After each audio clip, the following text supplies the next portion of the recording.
that you know I owe you my life? Oh, do you know I owe you my life? Yeah, over in San Pedro at the Harbor Martyr Studio, my friend John Joseph, John Dog, he's here at the festival today somewhere. But it's where I did a lot of my stuff, and he's a guy who just knows a lot about, you know, he really cares about the legacy and the material and the classic Sublime stuff and just, you know, all those sounds.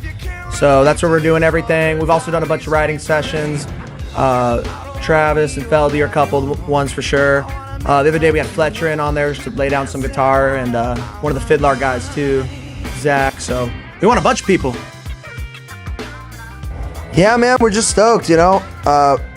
Me and my buddies kind of got the original idea from this like old jam that we had found in like the archive somewhere, and then we brought fucking Bud and Eric in on it, and that's when we really wrote it out, and it became a fucking song. I'm stoked on it. Yeah, no, it's been on my mind. It's a great song for summer, for any time. But right now it's just it was like the first song that we all like really vibed on. Bingo, bang, boom, we're done. You know, it was just like banger from the beginning. Yeah, it's simple, man. A lot of these songs we went in there, we were surprised how quick we were just kind of just shooting stuff out. It was so much fun. Obviously, after Brad passed away, you know, I always stayed in touch with everybody. In the early 2000s, you know, I managed Beach Dub Allstars forever, which was like the band that popped up after Sublime passed away. And, you know, always stayed in touch with everybody, always was super close. I ran Skunk Records for a couple of years with Miguel. And then Jake, he would play like my birthday parties, and he would play like stuff like that for with his band Law.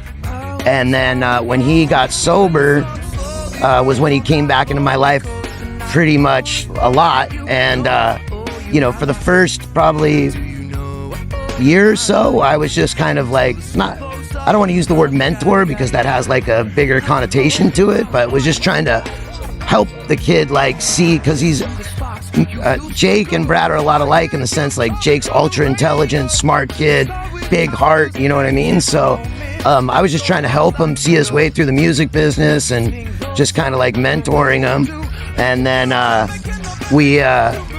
that eventually I started managing just as a solo thing, and then we ended up doing HR benefit concert, the kind of like HR, which is funny because HR was one of the biggest influences on me as a kid, Sublime as kids, everything. End up doing the HR benefit show, and that's kind of what set everything off, you know what I mean? Which is really cool. It happened very natural, you know? And to me, the best part of it, which a lot of people don't know, but when we put this thing back together, it was like, there was like a list of things that it needed to like, boxes that needed to be checked before we said yes to anything. And money was very, very low on the list. It was like, does it respect the legacy? Would Brad be stoked on it? Does it like the hardcore fans that were around back then, was it gonna put a smile on their faces, you know? And so once all those boxes got checked, then we decided to say yes or no. And the other big thing was, because Sublime was just a fun thing back in the day, you know? It was like a traveling circus. So it was like, as soon as we stop having fun or stop checking any of those boxes, let's just end it, you know what I mean? But bringing everybody back together again, it's like opened up, like it's like a big, you know, dysfunctional family again. It's awesome. And I think it's like stoked out a lot of people, and the fans are stoked. So keep doing it until that doesn't happen anymore, you know what I mean? I mean, that is unbelievable, the way I never had the expectation of who knew what was going to happen. At first, we didn't even know if we were going to do new music, right? But when Jake went into the studio and he brought Zane and Eric and Bud and those guys, when that heard those first round of songs, it was like, it fucking blew me away, you know what I mean? Because we couldn't release anything that was not on par, you know what I mean? It had to be.